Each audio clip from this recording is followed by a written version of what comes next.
hvala lepa, ker ste se odzvali na današnjem vabilu in se udeležili polaganja vencev ob današnjem posebnem spominskem dnevu. Danes obeležujemo poseben dan, kjer se spominjamo vseh žrtev totalitarnih režimov. Še zlasti bi radi upozorili, da imamo v Sloveniji še zgodovinski dolg do žrtev avtoritarnega režima, ki se mu reče komunizem. Številne žrtve komunizma še vedno niso dočakale svoje pravice do dostojnega pokopa. Z današnjim polaganjem venca želimo opozoriti tudi na vse žrtve, ki so bile izkopane v Breznu pod Macesnovo Gorico.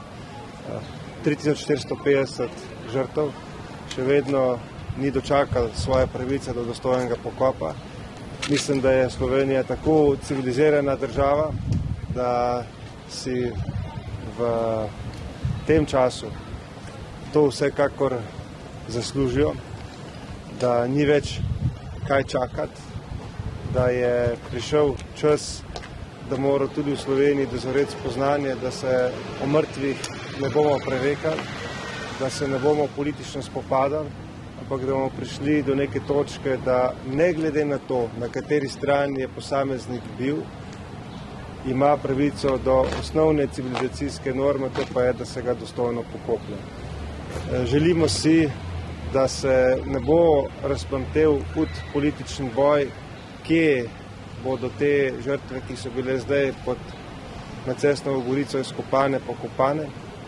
Želimo si, da so pokopane na način, da bo vsem prihodnjim generacijam v opomin, kaj se lahko zgodi, če brat ali sestra dvigne roko drug proti drugemu, in pa hkrati, da jih bomo nazaj sprejeli v naše okrilje, v naše osrče, da so tudi del našega naroda, ki so v enem delu zgodovine tragično končali.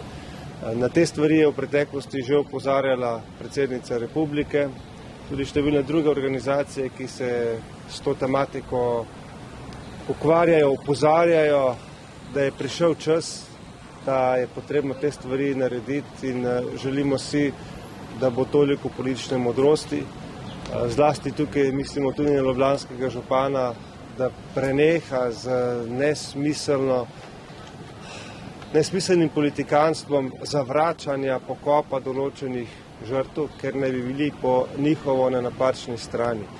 Kot sem rekel, vsak mrtev si zasluži dostojen pokop, tudi v Ljubljani.